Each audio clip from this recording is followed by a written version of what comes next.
the first Prime Minister of India, if all is well in universities and colleges, then all is well with the nation. Thank you for the patient listening. Thank you.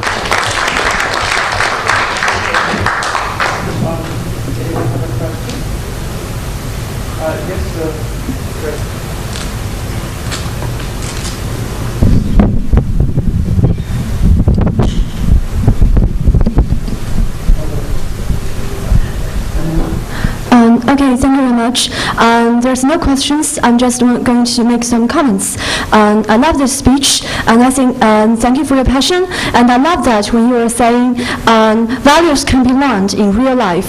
I love that when you are saying the love from the mother is the first thing a child learns. And I love that when you are saying we can fly like birds, we can fly freely like birds, and we can dance freely like ocean waves. And thank you very much. And it makes me think that maybe the practice of bioethics education should not be only confined to expert level, and we can invite some other participants. Okay, thank you very much. Thank you.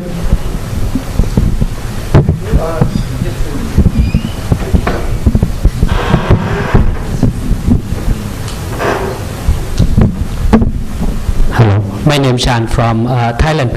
I agree with you that value education or even ethics education is it's not only what we said or what we thought, but it should be something that what we live. And you accommodate like some social activities to the causes. I have that experience. Did you ever come across the experience of some students who might come from a certain family background who feel very negative to this activity, and they sometimes ask the questions, why do they have to do it? They don't find any necessity to go out and see things different and something that they don't want to see. It might be some of their problem. In this case, how you deal with them and persuade them at least it's a way that in which they can experience and expand their worldview, and in some cases it might be useful and it might help change their attitude towards others. Thank you. This situation did not arise in my case because in my college all the students are coming from an average family and below average. They are below the poverty line, and we give more preference for the poor. So the Jesuit motto is option for the poor. So when a student comes to the classroom, from his face we all know, as teachers we can predict whether he has taken his morning breakfast or not. So in my case this did not arise. Maybe if I come across a situation in future, I have to work out certain modalities.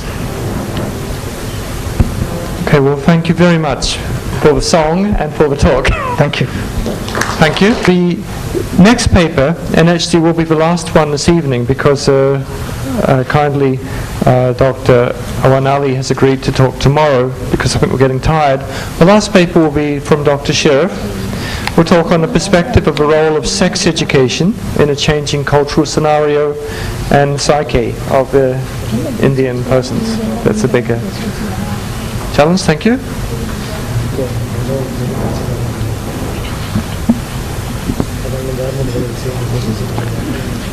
I'm very tired because I didn't sleep yesterday night, and to talk about sex after being tired, it's very, very difficult.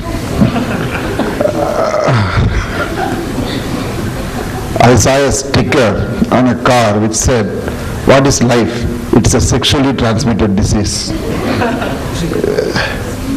So when I wondered at that description, I was just wondering how true it is, because in one of the latest issue of Bliss, the teenage daughters, about 14-year-old people, were having uninhibited sex under the influence of alcohol, and they end up with teenage pregnancy and unwanted pregnancy. So that means this pregnancy becomes, they don't know the value of that. Naturally, this sex education has to be directed towards the teenage people. The information has to be given to them so that they develop the skills and the capacity to choose as to what type of a sex life they can have. And so sex education is the process of acquiring information and forming attitudes and beliefs about sex, sexual identity, relationships, and intimacy.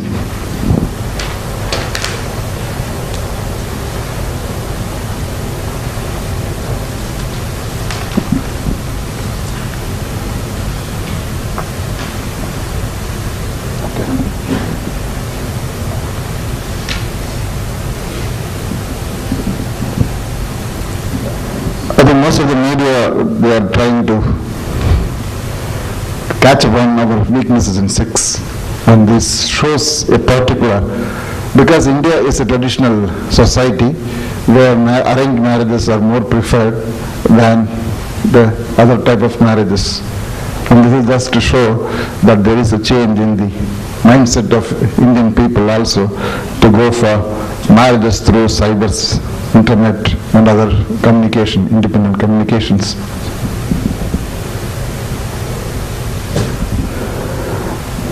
So what will be the potential objective of sex education? It must reduce the risk of potentially negative outcomes from sexual behavior. It must enhance the quality of relationship. Therefore, it can prevent unexplained and unwanted pregnancy and as well as infections. It is not only our duty to give information to the teenage people, but we have to give them the skills. We can't, I think most of the times we see that sex education in most of the schools, when a doctor goes and tells them about the development of gonads, then somebody asks, can masturbation be a correct behavior or not? And after hearing to the talk, everybody thinks masturbation is good for them. And that is not sex education. Naturally, you have to develop the capacity in them to communicate. They must have a capacity to listen. They must be in a position to negotiate. And they must also know and identify sources of real help and correct advice. It's very, very important.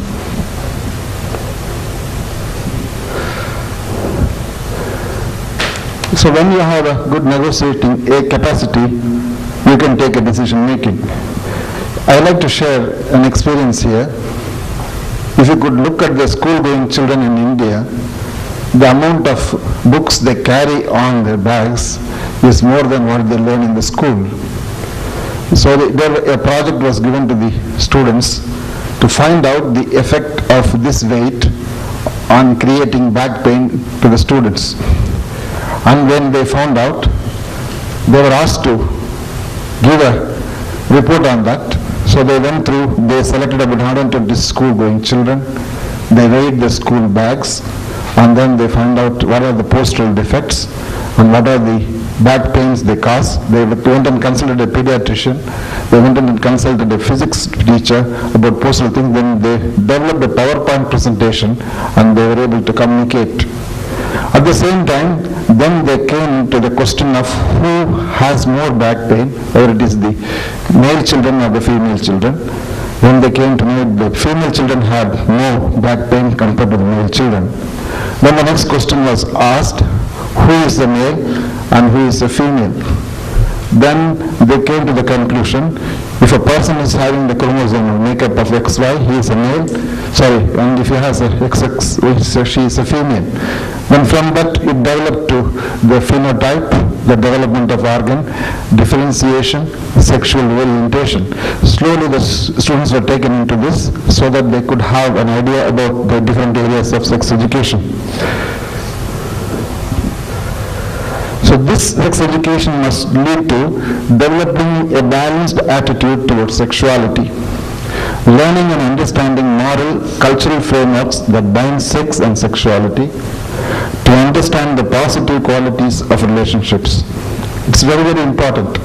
For example, if you are going to say about love, you have to say about commitment, because love and commitment go together. And if you say about marriage and partnership must go together. So this relationship, the positive aspects of relationships must be told to them before you go talk about the intimacy of a relationship. The next question has to be, what information need to be given to the school children or to any adult also? Because we have lots of knowledge available in the market, in the internet, and there are pornographic materials, there are people who proclaim themselves as sex educators. So naturally we have to add new knowledge to the already existing correct information, and if there are any misinformation is there, you have to tell them also. I think Doctor had told, it is not only the inclusion of the information, what has to be excluded also must be told to the students.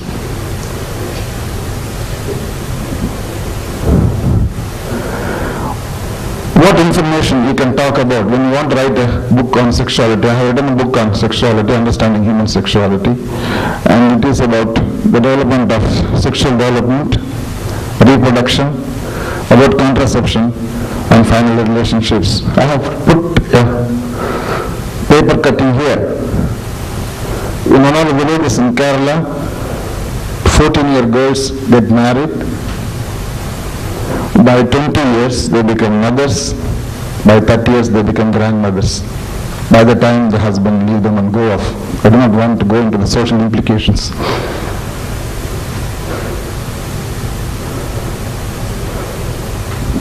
Just to show the monument of love, and you see a tired person. This was another very interesting news in a newspaper cutting. The person was already married, his wife was in India looking after his children from the first marriage. He was working in Dubai. He could not stay alone there. He wanted to marry another time. Then according to Hindu law of marriage, the first wife must consent, then only he can get married. So he gets a legal opinion whether his brother can marry, and that lady can come and become his second wife. It was command seeks official help for brother to marry on his behalf. So it is something very interesting. This is something about a survey conducted by Outlook magazine, and that is about what is all these things.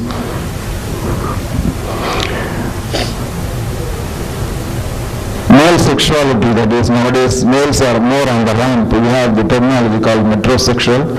They try to show it on the ramp. When we are talking about the Elizabethan age, Oliver Goldsmith wrote like an angel, spoke like a parrot.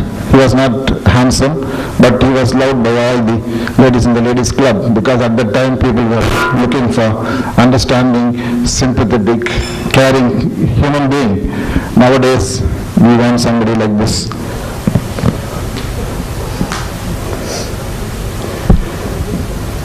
And naturally, the youngsters are very much interested in talking and knowing about gay marriages, lesbianism.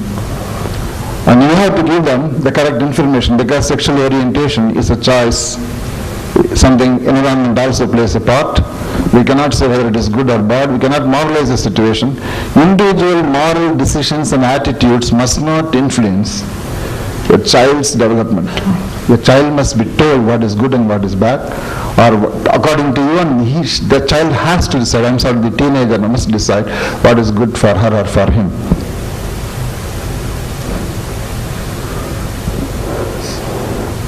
This is a very difficult question to answer. When to impart sex education?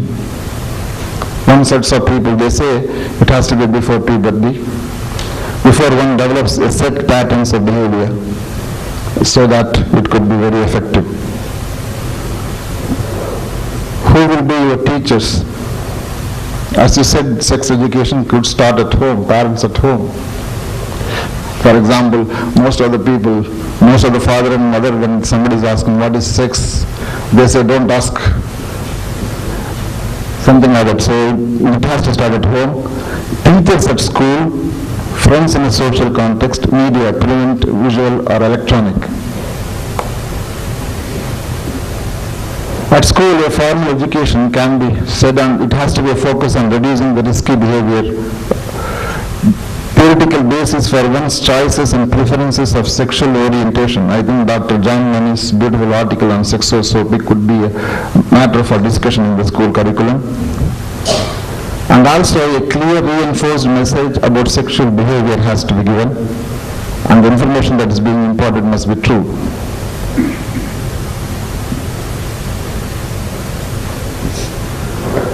One of the things why teenagers indulge in sexual activities, the peer pressures, and that communication and negotiation ability will be able to make them say no to somebody who wants to advance for his own purpose or her purpose. And finally, I think I have put Mr. Clinton and his daughter here. Family values determine human sexuality. Thank you very much.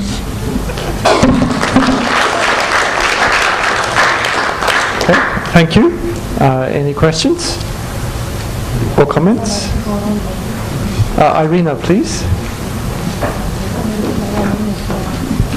Gayness, it's not really a matter of choice. It's biologically driven, same as with transsexuals, and heterosexuality and homosexuality. It's part of the continuum of human sexuality, and it's based in biology.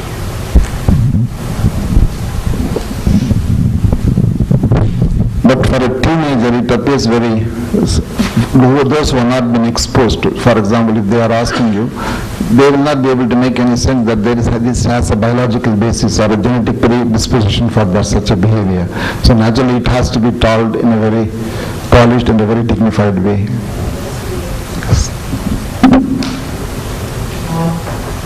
Any other comments?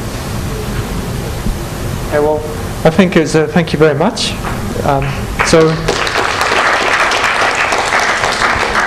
as you're all approaching brain death, I thought it's time to have we're going to postpone the next paper till tomorrow. We start tomorrow morning at 8:30, but now we have a chance for a coconut, a beer, some nibbles, and so on. It's going to be in the hot and spicy restaurant. Though in fact I don't think we're having anything hot or spicy.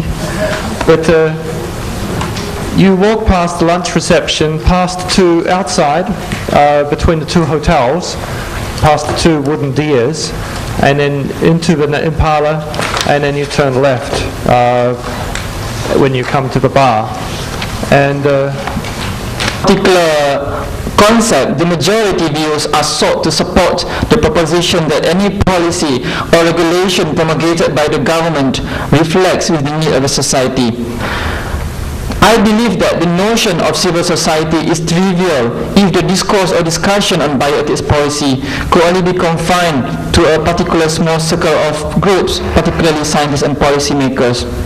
Therefore, in anticipation of its onslaught, society as a whole should be aware and prepared to discuss about this particular issue. Okay.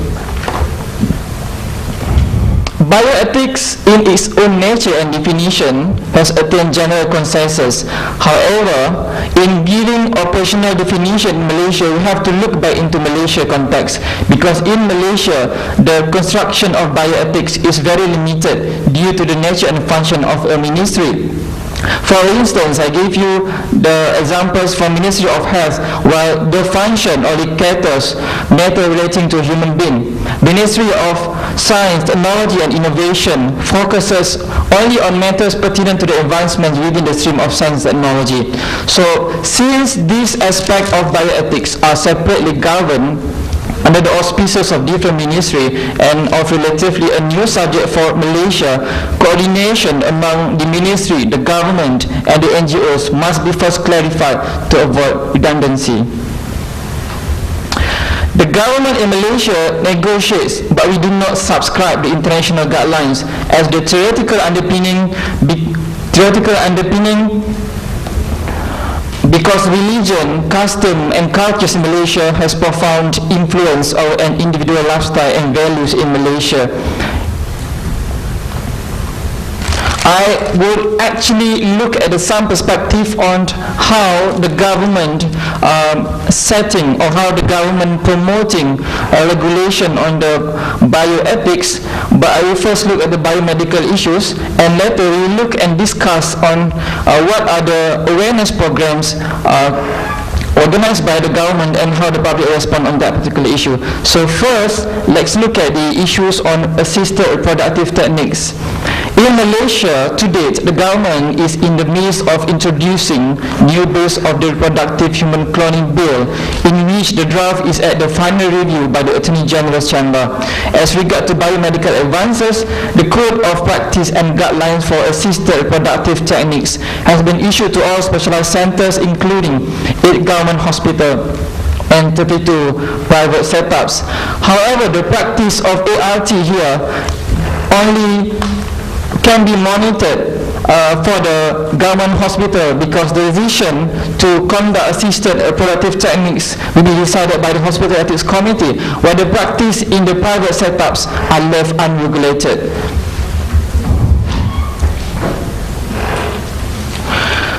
Currently, we have not yet our own National Bioethics Committee, but it is comforting to note here that the discussion on bioethics issue, particularly on the issues on reproductive human cloning and ART in Malaysia, are sought under the establishment of National Ethics Committee. So this ethics committee comprises various representation from different agencies. As this particular subject, ART and reproductive human cloning, are directly under the purview of the Ministry of Health, these two committees are chaired by the Director General of Health, representative from the ministries, medical professionals and lay members.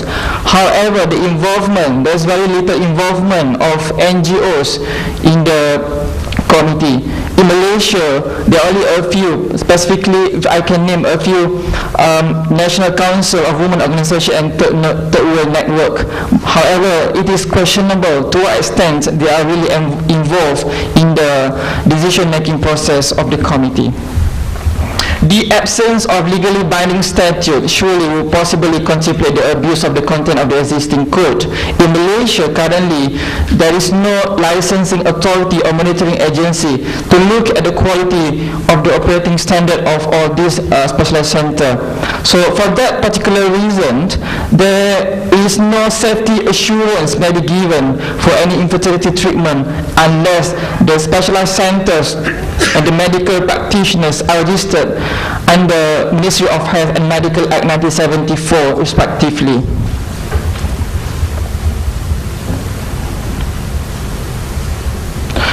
Despite of the existence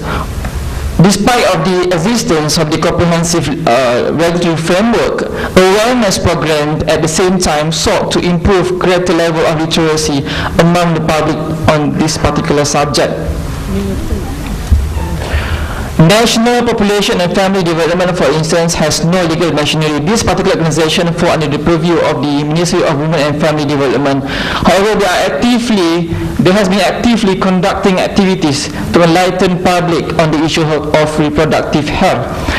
Among the activities that were conducted, workshop on Body's Assistance on Reproductive Health 2005 and the implementation of the Manual of Standard Operating Procedure SOP on reproductive health as the source of guidance for all specialized centers offering quality infertility service in Malaysia.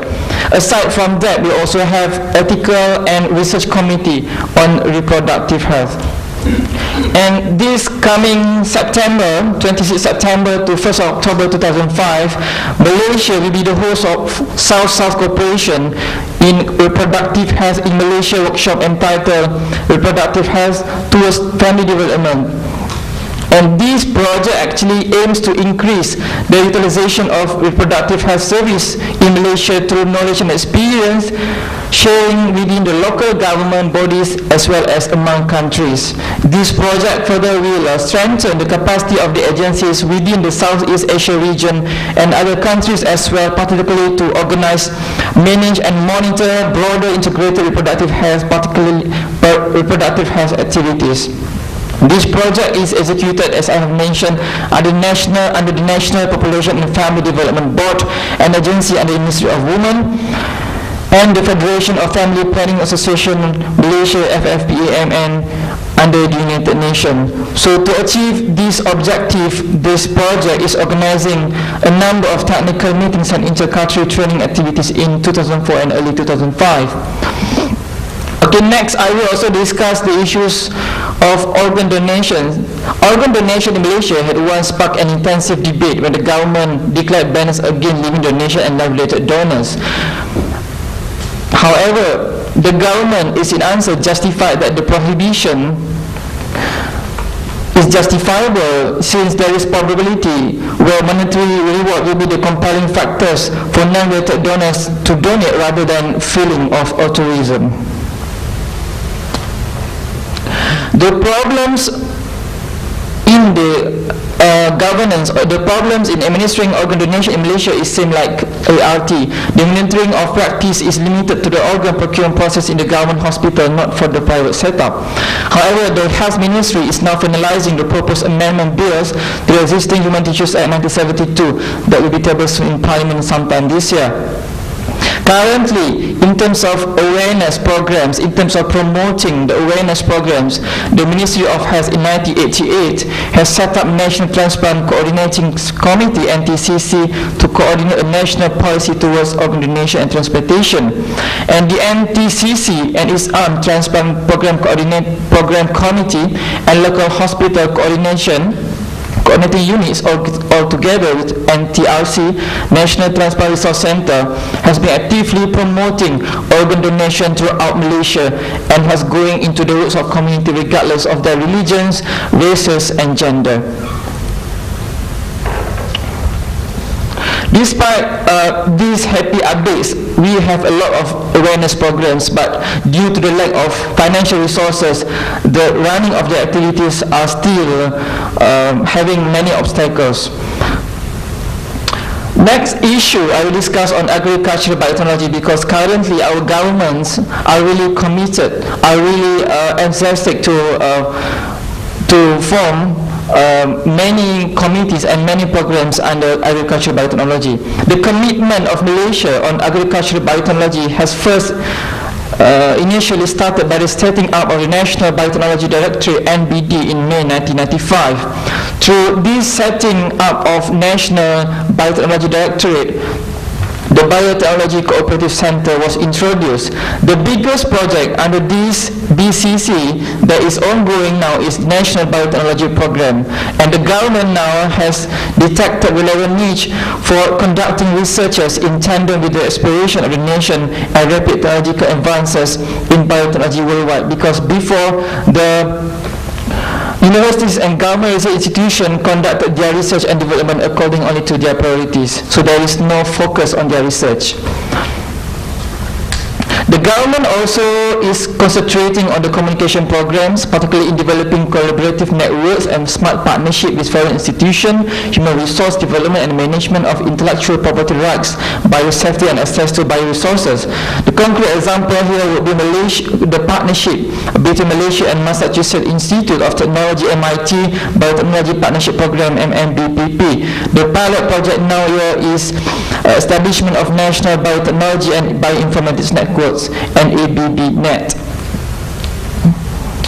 The government in Malaysia also to show the commitment, the full commitment of the government allocates a provisions of RM 500 million under the 8 Malaysian plan to keep the country's capability in pace with the tight competition in the biotechnology market.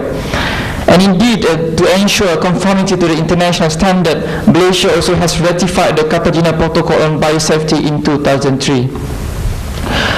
In terms of regulation, we are in the process of finalizing These particular two bills, Biosafety Bill and the Access to Natural Resources and Benefit Sharing Bills, that is to be tabled in Parliament sometime also this year. To ensure regulatory mechanism, National Biosafety Committee also was set up to conduct thorough checking on the safety of the product for importation, field trials, commercial planning, marketing and export.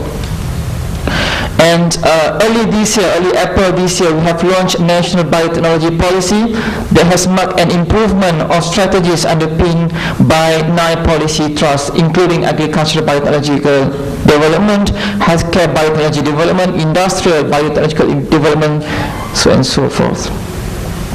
And in terms of public participation in biotechnology, the government is really aware that it is very important to give sufficient understanding of the matters on biotechnology at hand, the potential benefits, hazards, and to enable pupils to make free choice. And even some NGOs has been actively participating and conducting conferences and public talks, including the involvement of Consumer Association of Penang, is very active NGOs in Malaysia. However, their involvement is limited to the discussion on safety issue on biotechnology and GMOs. As conclusion, Malaysia has made its own way and is making its own way of reviewing the existing biomedical advances and agricultural biotechnology policy. Although relatively new in developing policy, attempts sought by the government are welcome and highly appreciated in effort to resolve problems on bioethics. And since we are a multicultural society consisting of various religions, customs and cultures, such sensitivities also have to be accounted for prior to the issuance of any policy. Thank you. Please.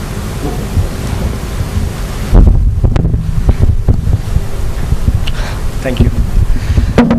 Thank you, Mohammed, for a very comprehensive overview from your country. You have a very impressive organ transplant committee in your country, and I think it's a good achievement for a developing country. Do you also have a cadaver organ law or a brain death law in your country which encourages organ procurement from cadavers and discourages non-related organ procurement? Okay, as regard to the issue, as I have mentioned before, that organ donation in Malaysia relating to living donation and non-related donors are prohibited in Malaysia currently.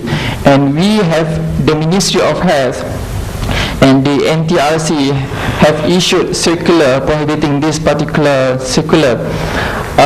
But the public, if I can say here, that they are not well aware of this issue because the issue is only published in the press. But there is specific committee to deal with this particular issue.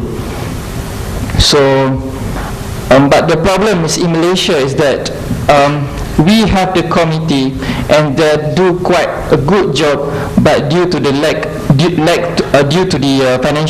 of financial resources, so it is very hard for them to go into the roots of the level of committee. But we have specific committee to deal with these particular problems.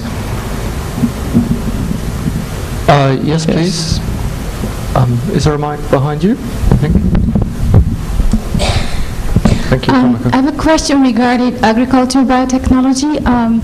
What kind of crops have being researched and developed at the moment in Malaysia?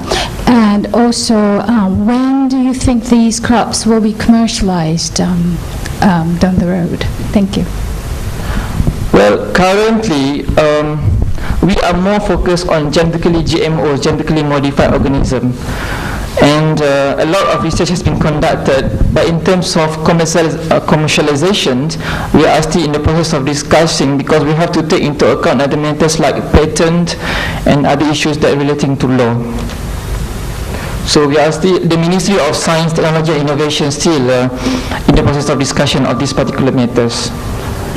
Because a lot of issues, legal and ethical issues have to be considered before we can do that particular commercialization.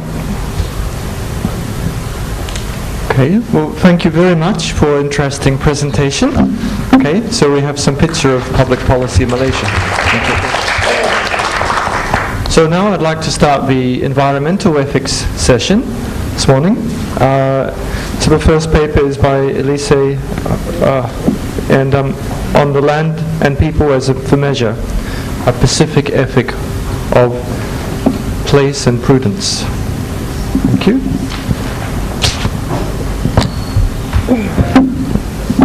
Good morning, everyone. I'd like to begin by thanking the organizers of this conference for inviting me. I also apologize that I don't have a PowerPoint, as you can see, but I thought I'd put this up anyway just to help people understand what I'm going to talk about. Okay, since time is short, I'll get onto it. In his book, The Fate of Place, A Philosophical History, Edward Casey illustrates how much of Western liberal philosophy has come to dissolve place into space. And this triumph of space over place, Casey argues, has led to the disappearance of the idea and importance of place, and to the subsequent supremacy of sight.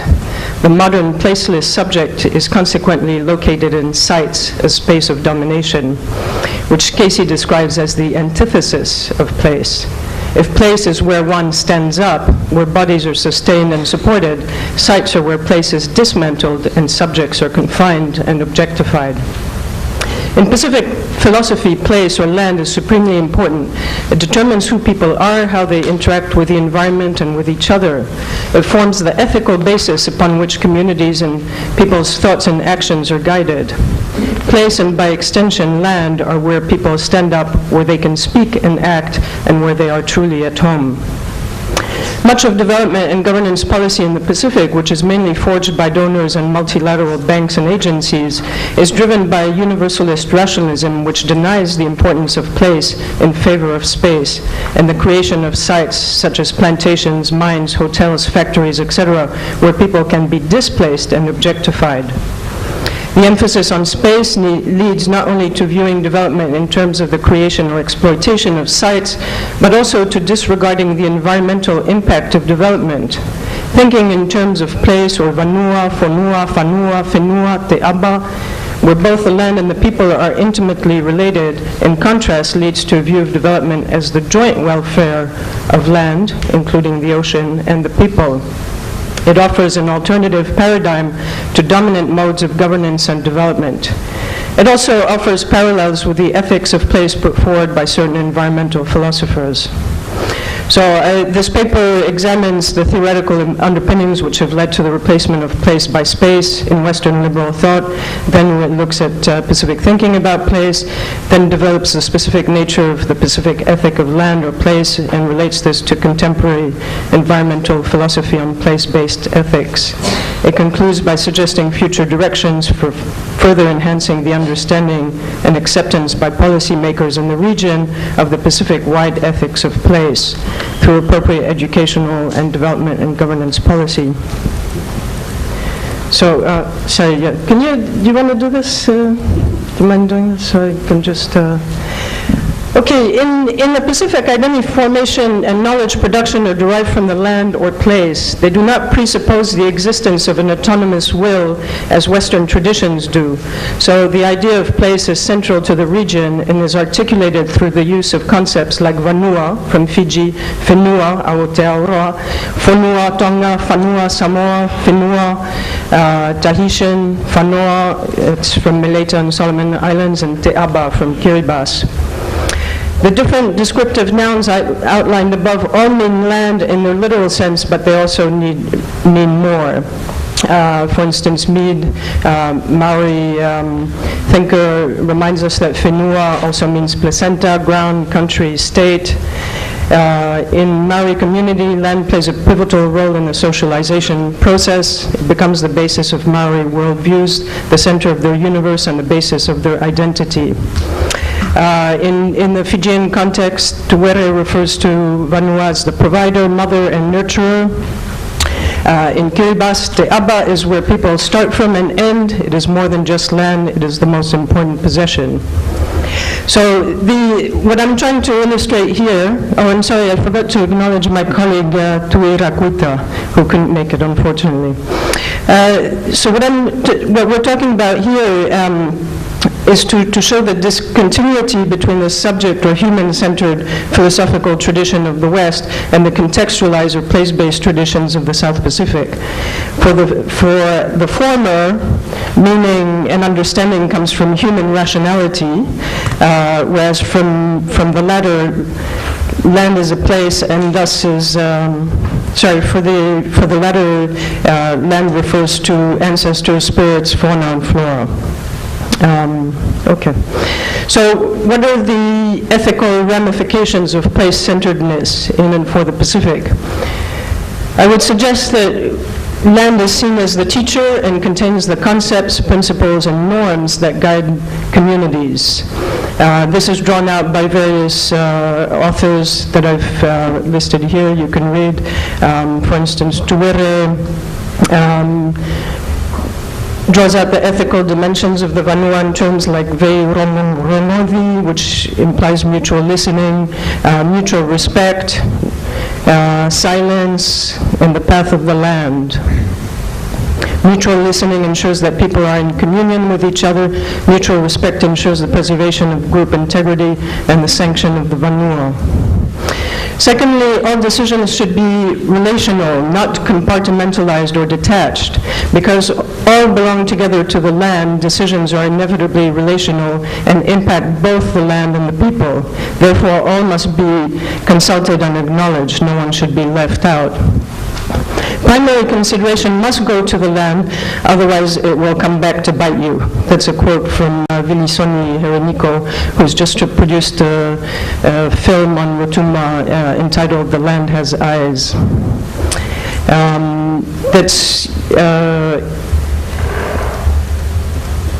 Part of that is what we can see as call a custodial ethic, which is how Mary Graham, Aborigine author, has discussed it. Also, it's contained in expressions such as malama aina, which in Hawaiian means to take care of the land, and sums up the idea of primary responsibility to the land, because it is the land that feeds and sustains life. Fourthly, everyone is entitled to land and therefore to dignity or the ability to live decently. When people leave their village or their place, there is always a place for them to come back. That's summed up in this quotation by David Giguere from Solomon Islands. Fifthly, decisions should be arrived at following certain routes or routes. The path of the land, Salavaka Vanua in Fijian, is closely tied to the idea of roots or networks, which are again closely tied to genealogies and relationships. There are ways to move towards an end. The movement is not an abrupt, multi-directional one. It doesn't seek to overcome or conquer space, but rather to move from place to place carefully. It is what the Kanaks from New Caledonia in French called les chemins de la coutume, the ways or path of custom. Okay, if those of you who are familiar with Mead, again, in his book on Tikana Maori, lists the ways in which Maori society can come to ethical decisions about very contemporary problems. So he demonstrates how this land ethic is applicable. Okay, the next part of this paper tries to relate the Pacific land ethic to other understandings of land or place-based ethics and building on it. There's a lot of synergies between the positions advocated for by Western land ethicists and environmental philosophers who promote an ethics of place and Pacific land-based ethics.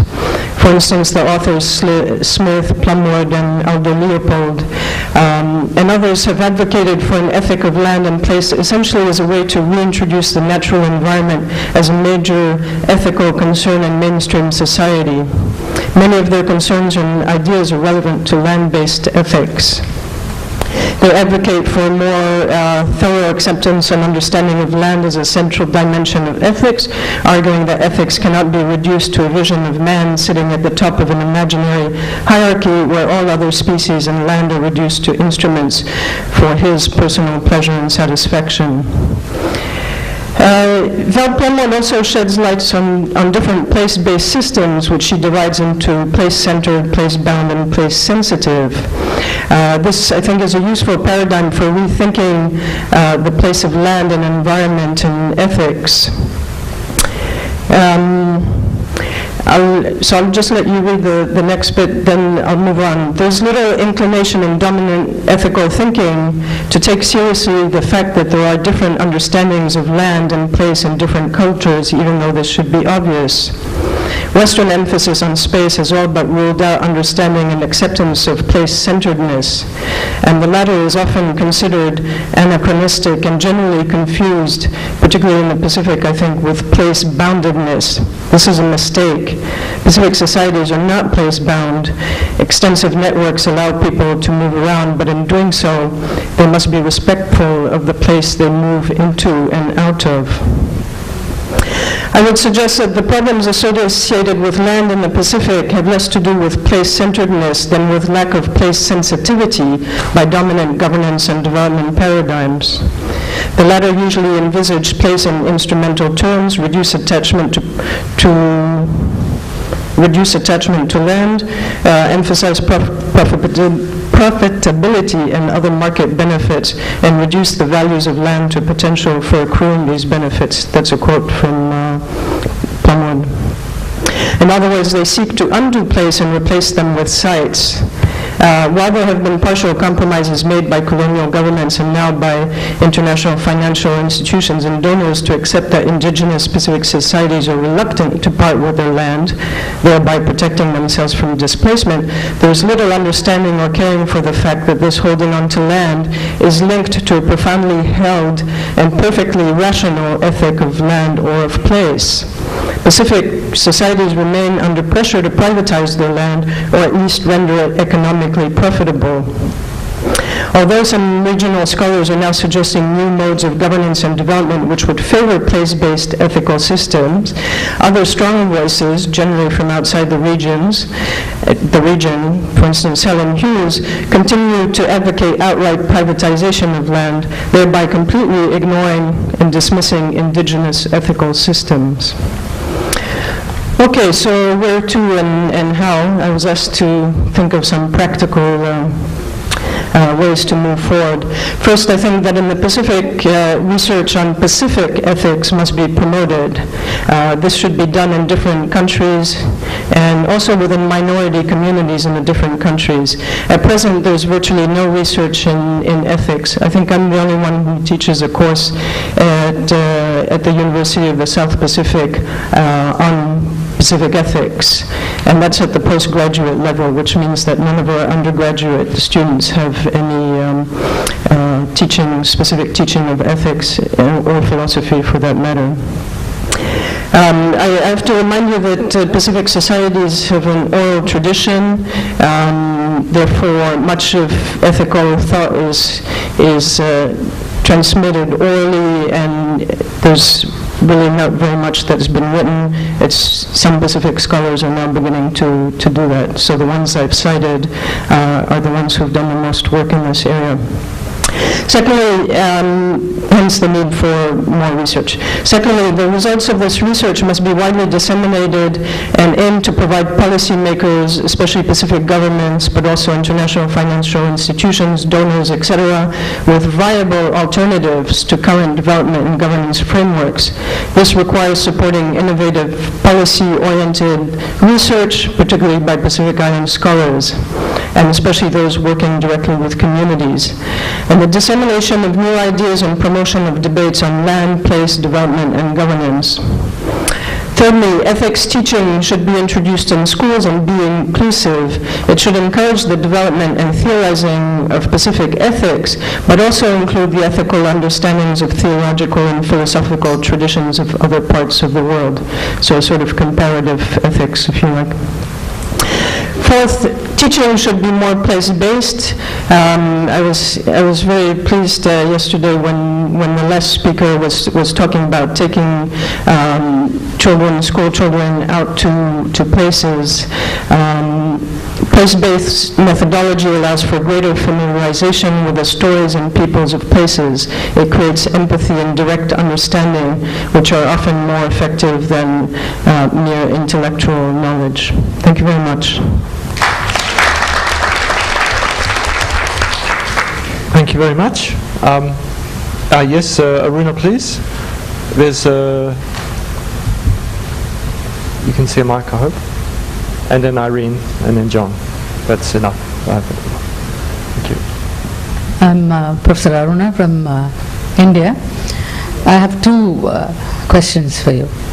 When you spoke about the Pacific societies, and since you are a Fijian, I would like to ask you one question with regard to Fiji Islands and connected with ethics. Some time back, the Indian diaspora living in Fiji, I think he became the Prime Minister, Mahendra Kumar Chowdhury, whose grandparents are from Uttar Pradesh. Now actually, I'm connecting it to the topic land. Right? The green gold, as it is called, mahogany wood. And I think people have been trading. George Speight had sold all the land produce, namely the mahogany wood, to one company in UK. And Mahendra Kumar Chowdhury was in the process of selling the same to some other company, maybe in UK or USA, because it is, say, 1998 or 1999, I think it came out in the papers. After that, they didn't hear anything about it. So what is the ethics of, say, selling all the produce of the land to some company which will fetch you crores and crores or millions and millions of dollars? I think the politicians are also becoming unethical, and it is because of the politicians that the land is also put to unethical use. That is what is your observation for this? That is my first question. And the second is related directly to the Pacific societies, as you were mentioning. Maoists you were mentioning. And after colonization, new people came in. And you said still people are following what you call the traditional societies and their ethics. Don't you think there is some contradiction in the values of the Aboriginal people or the original people of Pacific countries and the people who colonized them because of modernization and westernization? The values, bioethical values, tend to contradict one another. I want your observations on this also. Thank you. Okay, thank you for that. Actually, for your first question, what happened is that George Speight had as head, or he actually wasn't the head, but he was involved in Fiji Hardwood Corporation, which deals with the mahogany in Fiji. He hadn't sold the mahogany to a company. What happened was that the processing of the mahogany was going to be done with the assistance of this company, which was an American company. But he certainly had some unethical aspects to what he was doing. When Chaudhry came in, he reviewed that and sold the rights to Commonwealth Development Corporation. So actually it was more about deals with companies. One of the issues, I think, is a lot of the leadership in the Pacific is not always very ethical. But there is no discussion about ethics. There's no public discussion about ethics, whether it's Western, man-based ethics or about land ethics. So what I'm trying to do is promote discussion on ethics and bring that into the agenda. When there's talk about codes of ethics in governance policy, it's always very compartmentalized ethics, and it reflects a very much Western liberal view of the world. I think there's more to ethics than that. On your second question, yes, clearly there are ethical contradictions between what many traditional or so-called traditional societies hold dear and what and Western values. But there needs to be discussion about that. You can't just suppress one in favor of the other. We have to initiate debates. And so what I'm trying to do again is that. And I think the difficulty for Fiji, and I have a lot of Indo-Fijian students in my class, and for many of them, when we talk about the concept of Vanua, and when I read the book by Reverend Tuere, it's the first time they have had any insight into what Vanua means. Because for many of them, Vanua just means pushing aside the Indo-Fijians who cannot own land. Actually, they can own land, freehold land, just like anybody who's not from Fiji can.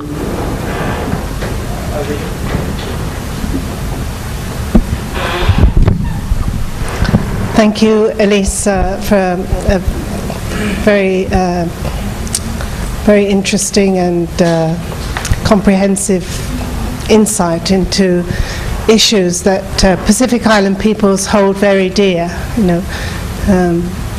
How without land there is no existence, without that sense of belonging. Regarding the ethics, my question is to you and also, I guess, to UNESCO. It's that 7 years ago there was a round table on culture and cultural rights, and one of the outcomes of that discussion was that there would be set up under the auspices, I think, of UNESCO a place, a clearinghouse, if you like, where Pacific ethics can be collected and scrutinized. I just wonder if you know anything about that and whether that is something that's going to happen, because it's 7 years now, and that's rather a long time in the scheme of things, and with cultural knowledge being lost so rapidly in this sort of transitioning period that we're in, long one, whether that is an active, on the active agenda, or whether it was something that was forgotten. Well, I think that's a question for UNESCO, because I certainly haven't heard about anything, and so maybe Peggy wants to answer that.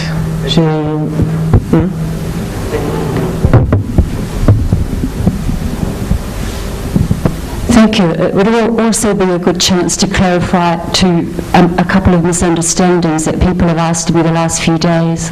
There is a Pacific UNESCO office that is based in Apia, and it serves the 17 countries of the Pacific. And the hub for ethics is Bangkok, but in the Pacific we have our own activities going as well. Technically I am the equivalent of Dale in the Pacific.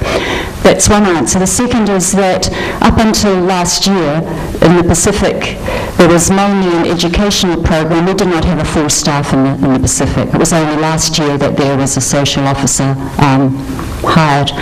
But thank you for drawing our attention back to that conference of 7 years ago. The cultural program and the cultural advisor certainly needs to follow up on that. But what I will say, in the last year in the Pacific, we are trying to put all our programs under a sustainable development banner. We are trying also to go for an integrated framework of programs which bring together social, cultural, educational, IT and the physical sciences. More specifically, in response to the Mauritius Small Island States meeting, we are trying to develop, and we'll be using that cultural rights material to develop a compound set of indicators of sustainability for small island states which are hit by migration, by environment, but also by the sorts of things of identity and belonging and the importance of the land and the culture which have been discussed. So that is not much of an answer except to say that certainly next year it will be picked up and followed up. Thank you, Irene.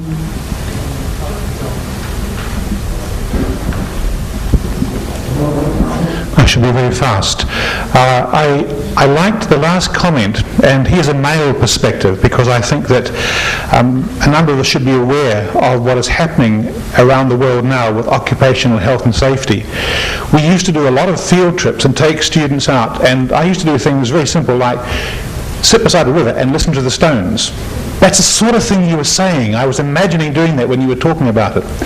Now we are finding that many students are not gaining this opportunity to actually be part of the land simply because there are so many rules that the government has put on us about taking people out in the field. And I know that at universities, in New Zealand in particular, the amount of work and time spent in the field is diminishing extraordinarily rapidly, and young students are not getting the chance to experience exactly what you said was very important. So I'd be very interested if you had any comments about that.